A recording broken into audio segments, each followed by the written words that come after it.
Good morning. Good morning. Or as it says on my iPad, God morning. I suppose that's what church services are. Welcome to St. Paul's Universalist Church. I have several announcements. I'd like to give a very warm welcome to our dear friends, Reverend Tim Brent and Peggy Spencer Brent. Peggy's adding, please. Peg is adding her musical talent to Mark's, which is always an added treat.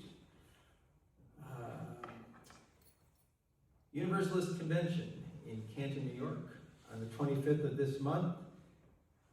We have several slots for representatives from our congregation. You can attend in person, or one of the few good things that came out of the pandemic, you can attend virtually.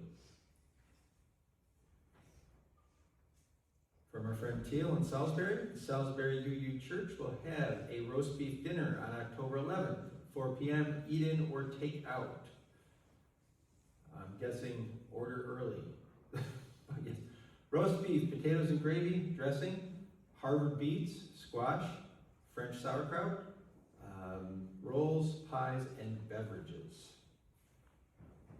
Any other brief announcements anyone would like to share with the congregation? Yes. Salisbury UU Church, October 18th, 11 a.m. We're doing a Prayers for Peace interfaith service. So if you came in February last year to our interfaith service here, it's going to mirror that over at Salisbury. One to follow. All right. Anything else? All right, let us proceed to our musical call to worship.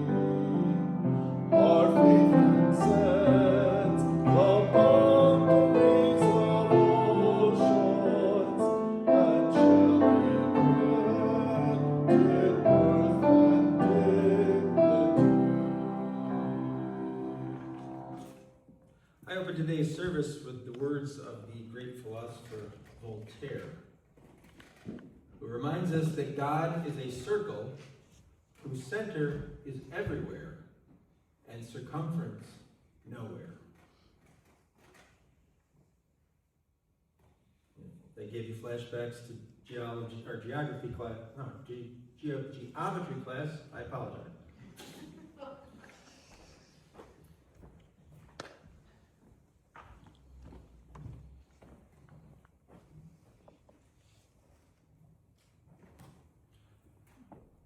Please join me in the words for the lighting of our chalice. As the kindling chalice calls us to community, Let there be light. As the flame of this chalice reminds us of our values, Let there be light. as the glow of this chalice encourage us to hope, Let there be light. let there be light. And our opening song is number 295.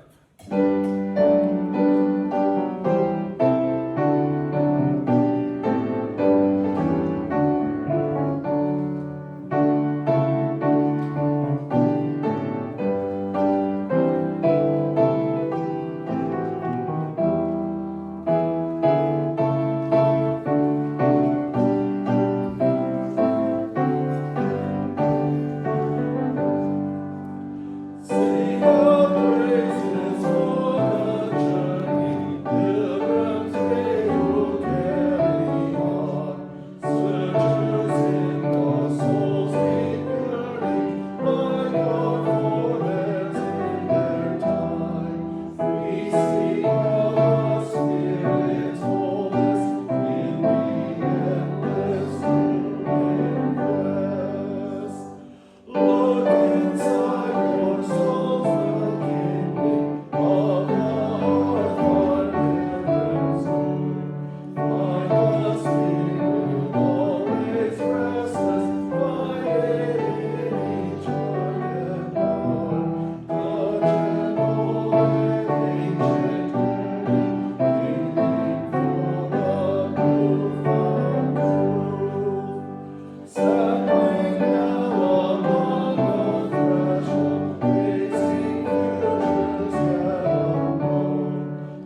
Love is the doctrine of this church. The quest of truth is its sacrament, and service is its prayer. To dwell together in peace, to seek knowledge and freedom, to serve humanity in fellowship, to the end that all souls shall grow into harmony with the divine. Thus do we covenant with one another and with our God.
We're now at the time of the service where we share joys, sorrows, and concerns, and I have a profound sorrow to share. Word has probably gotten around. Our dear friend Kevin Carrick passed earlier this week. His memorial service will be here on the 18th at 10 a.m. But we will miss him, and certainly he always had a joke, locked and loaded. So.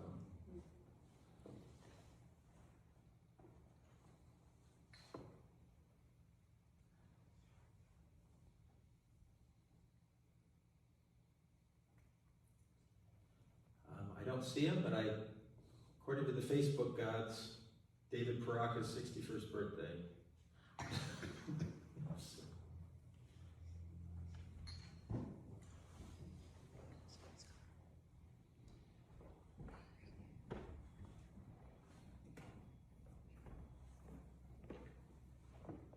I have several joys. First, yesterday we had a basket weaving class at Salisbury, and there were 7 baskets, packed baskets made. Everybody had a ball. They loved it. We're going to do more in the spring. Secondly, the Sherwood girls, that would be me and Trista and her daughter Liz and my daughter-in-law and my granddaughter, went to Salem last weekend, and we had a ball. But the highlight was going to the First Church of Salem, UU, for a tour on Saturday and to have service with them on Sunday, and it was just a wonderful experience.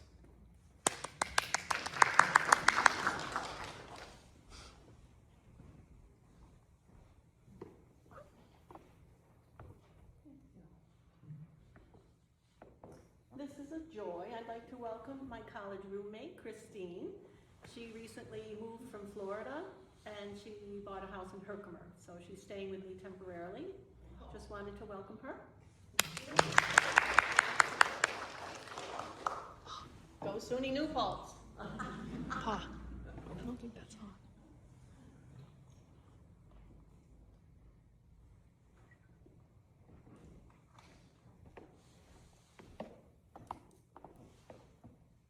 This is a candle of sorrow. I lost my uncle this Friday.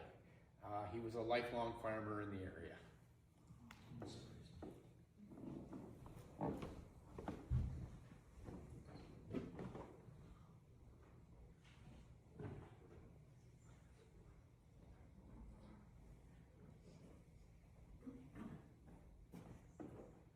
Yes, candle of ongoing concern for the family that is in transition with us. We've placed all the children and the gentleman that was with us through this debacle. He's probably on his way out, but he at least had his last year together with the group. And we found a lawyer to help us, and that's been a great relief. The other thing I'd like to do is welcome Mindy. She's visiting here from Herkimer, and hopefully she'll come with us more often. And on with the world's concerns for all our well-being.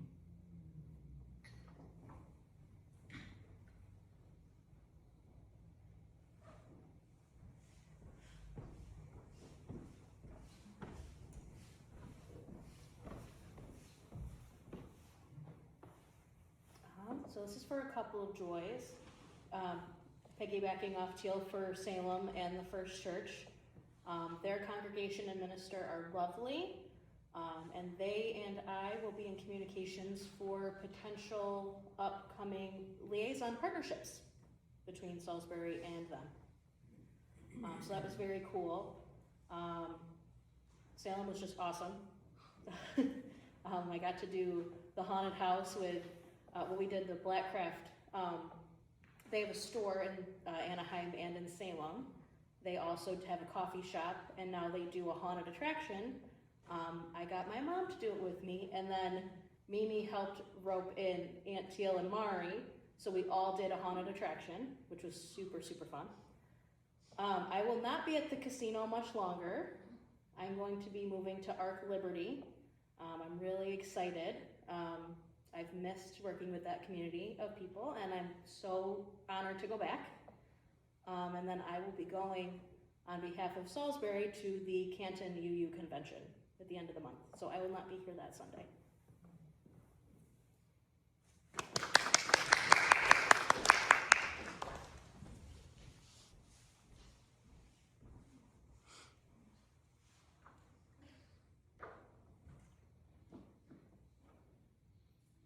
Light a final candle for any joys, sorrows, or concerns that go unspoken, but remain in our hearts and minds. Got a new clicker. I invite you to join me in a time of prayerful meditation.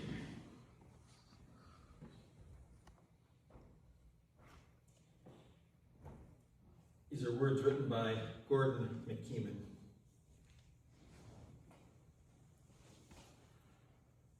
How does one address a mystery? Cautiously. Let us go cautiously then, to the end of our certainty, to the boundary of all we know, to the rim of uncertainty, to the perimeter of the unknown which surrounds us.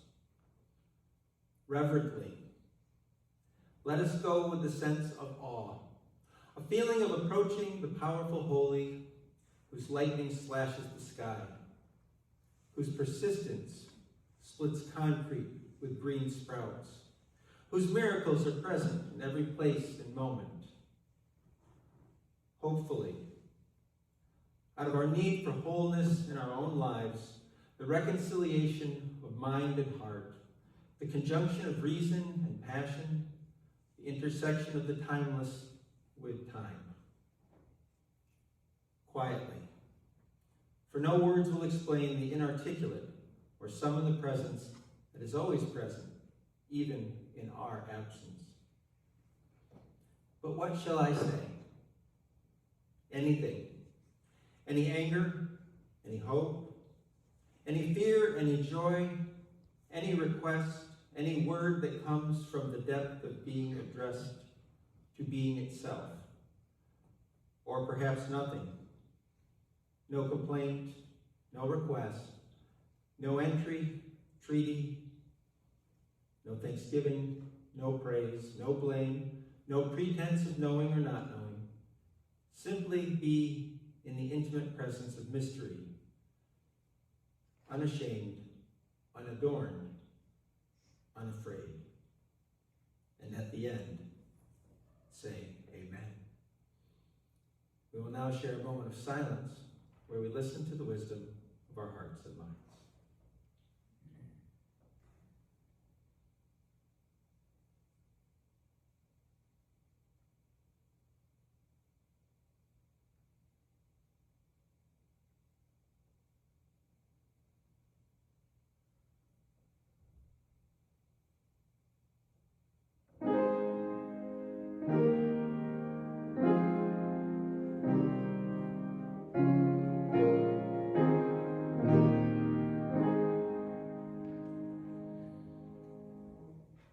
Let us now give and receive the morning offering to support the work, the wonder, and the witness of this community.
I invite you to join me in responsive reading number 611.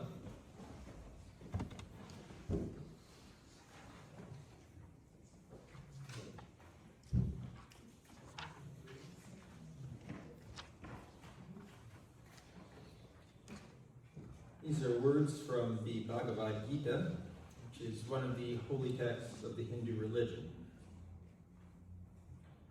It is called Brahman. I am the self that dwells in the heart of every mortal creature. I am the beginning, the lifespan, and the end of all. I am the radiant suns along the light givers. I am the mind. I am consciousness in the good. I am death that snatches all. I also am the source of all that shall be born. I am time without end. I am the sustainer. My face is everywhere. I am the beginning, the middle, and the end in creation. I am the knowledge of things spiritual. I am glory, prosperity, beautiful speech, memory, intelligence, steadfastness, and forgiveness. I am the divine seed of all lives. In this world, nothing animate or inanimate exists without me. I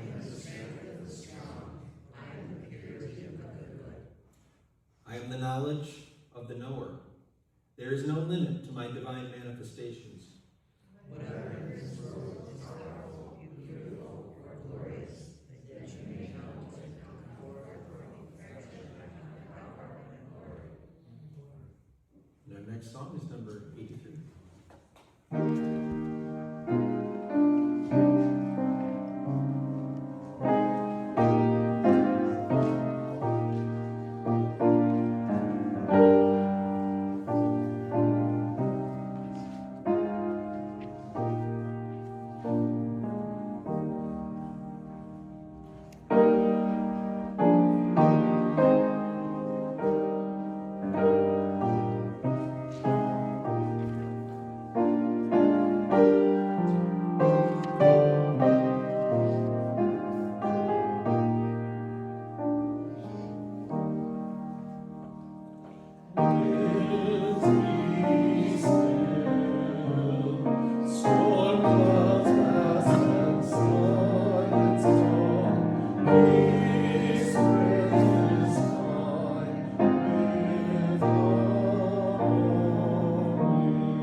This homily is sort of a bookend to last week's message, but loosely. Don't worry if you weren't here for that.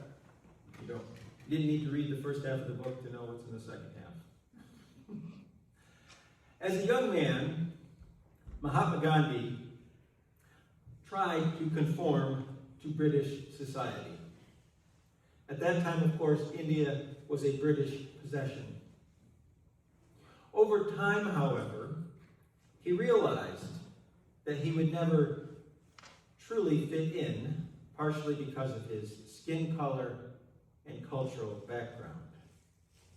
And so he returned to India and began working toward his country's independence through nonviolent methods. He eventually became a well-known figure. Knowing his background as a British subject, there's a story that he was once asked what he thought of Christianity, which was, of course, the primary religion of the British Empire. Some sources claim that he responded, "I like your Christ. I do not like your Christians. They are so unlike your Christ." Perhaps it was a comment or dig toward an imperial power. In any case, Gandhi had by that point fully embraced the Hindu tradition native to his country, but as he got older, he began to see the value of other religious traditions. He had seen the positive teachings of Jesus, and he also worked with Muslims who were in support of Indian independence. If the Hindus and the Muslims had not been able to come together, India probably would not have gained its independence. And perhaps those ideas influenced him when he said that God has no religion. I look at that statement and on its face, it seems odd, doesn't it? I mean, there are all of these temples, churches, mosques, shrines, devoted to manifestations of the divine. A lot of you who grew up going to church were probably told, this is a house of God, right? This is God's house. So with all of these holy places, all of these homes, how can we say that God has no religion? But at the same time, if God does have a religion, which one is it? Because if God did have a preferred religion, why wouldn't we all practice that one? Now, there are plenty of people who would insist, some to the point of violence, that theirs is the true religion. Theirs is God's preferred religion, the correct one. But is God saying that, or are they? And that brings me back to this statement of Gandhi's, that God has no religion. God has no religion. Humans have religion. It's a human creation, I would argue. It is the result of specific cultures at particular times expressing their most deeply held beliefs. Their attempts to describe the nature of the divine and their relationship to it. All of them, all of the world religions have particular insights, and they also have their blind spots. And as I alluded to in last week's sermon, religion is a lot like language. You would not, for example, say that because French is a language, Spanish is not. Both are different ways of conveying similar ideas. Languages are also human creations. So let's take that a step further. We, of course, predominantly speak English in our country because it's our cultural history. After all, we started as an English colony. Much of our nation was settled by people of European heritage, and most of them were Christian. As a result, Christianity resonates more in our culture than perhaps other faith traditions, though that is slowly changing. But if we lived in a Middle Eastern country or an Asian country, we might be much more comfortable with a Muslim or Hindu or Buddhist way of thinking about the world. And even if you don't actively practice any one religion, the influence of it is still there in the background. A lot of just common phrases we use have their roots in the Judeo-Christian Bible. But God doesn't fit into any one box. He doesn't fit into my box, doesn't fit into yours, or that of any one religion or language or culture. The nature of the Almighty is too big for that. One description I have always found helpful is that if you were to go to the beach, pail in hand, go down to the surf, and fill that pail with ocean water, you would have some part of the ocean in your pail. And if you were to bother to take it for analysis chemically, it would have the same percentage of salt and minerals and so forth as the greater ocean. It would be representative of the ocean, but it would not come close to being the entirety of the ocean.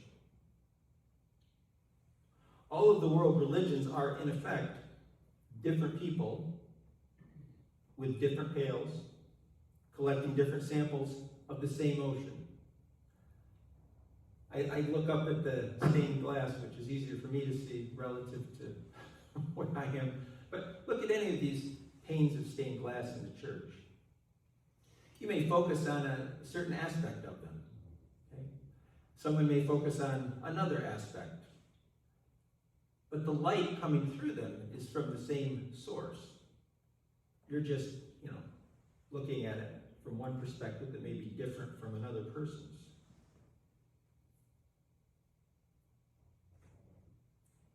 And so God cannot be contained by any one religious tradition, I would argue. And accepting that God does not conform to or fit into one specific religion can be unsettling.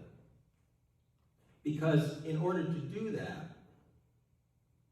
means giving up a degree of religious certainty. And when we talk about religion, we often speak in terms of belief. But most people, myself included, don't want to believe based on faith alone. We don't want to say, well, I take that on faith. People want to know. But of course, God is too big for that as well. And so we find ourselves in a position of actively choosing honest uncertainty over false certainty. Let me say that again. To accept that God has no religion means choosing honest uncertainty over false certainty. Where do we go from there? How do we respond to that concept? Well, we can focus on things that we do know. Our belief that love is greater than hate, that forgiveness is greater than resentment, that poverty, hunger, homelessness, and illness are not divine judgments, but rather opportunities to practice what we preach, to do the work that the world religions teach, to demonstrate the notion that we are created in the image of God. We can show radical compassion and love. And we can be stewards of the creation. We can stand up for justice. And doing these things will be our creed. Our actions will show our doctrine. And perhaps that is the best way to show our religion. Amen. Our closing song is number 95.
Close with these words from one of the founding fathers, Thomas Paine.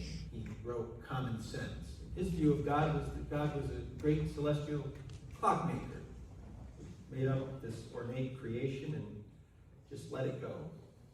But anyway, he said, "The world is my country, all mankind are my brethren, and to do good is my religion."